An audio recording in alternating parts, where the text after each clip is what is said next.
Hey guys, welcome to another episode of Anime Talk, and this is our first video of 2019. I hope you all had a great holiday, so let's jump right into this video. With the next chapter approaching rapidly, spoilers leaked and everything, I've been doing a lot of deep thinking over my break about Eren, and looking closely back at chapter 112, I have thought of a provoking question. Eren is accusing both Mikasa and Armin of being slaves or sheep, but the question I have is Eren actually a bigger slave than the two of them combined? Just like Armin accusing Eren of this, we're going to dive deep as to why Eren is looking more and more like the black but still blind sheep of the flock. First, let's look at this whole conversation carefully. First, Eren targets Armin. He accuses Armin of being a slave to Bertholdt's will since he is the current holder of the Colossal Titan. However, his only evidence of this is Armin visiting Annie's crystal often recently. Here's why this accusation of Eren's really doesn't add up or even stick. First of all, Armin showed signs of liking Annie way before eating Bertholdt. As a matter of fact, there were signs of him liking her as early back as Season 1. Not to mention, with as long as Annie's been inside that crystal, you can't really blame him for visiting her often. I think like the entire fandom, even Armin wants to know when the hell she's gonna wake up, if ever at this point.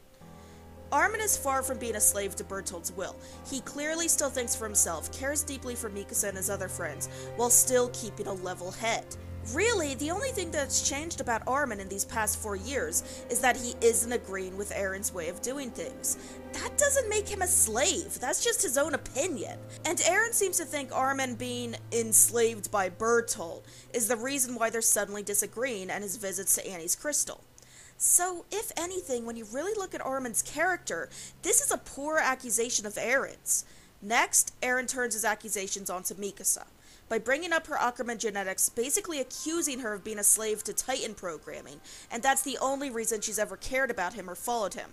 This obviously devastates Mikasa. Now, this too is also a bit of a shaky accusation. While there is some solid evidence Mikasa's Ackerman genetics have some length of a chain on her will, it also is just as evident that she loves Eren not just because of her genes. Lost Girls actually proves this, and when you look at basic child psychology, her clinginess is also justified. So, while Mikasa is technically being enslaved by her Ackerman ability, she also still genuinely cares for and loves Eren on her own free will, and that's what Eren is missing.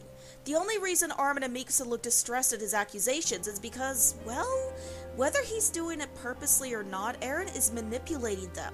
He's playing with their anxieties and paranoia, blurring the line between fact and fiction.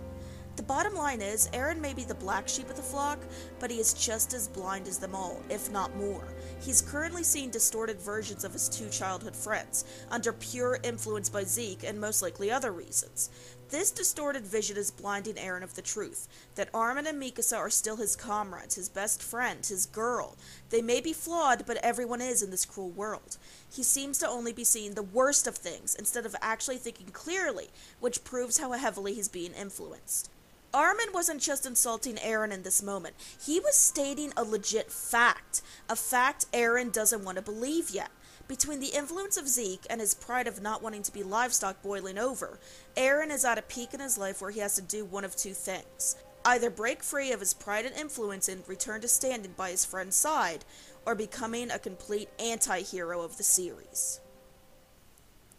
So here we are at a new year, new avatars, new end card, but still not monetized, due to YouTube's painfully broken copyright system that continues to remain unfixed. I'm no longer making money off my videos. However, I did start up a Patreon, link in description, so if you want to donate, it would be hugely appreciated. I'll only be uploading videos weekly throughout this year, so that I give myself more time to really focus and put all my effort into each video. I hope you all had a great holiday, and the next video will be sometime next week.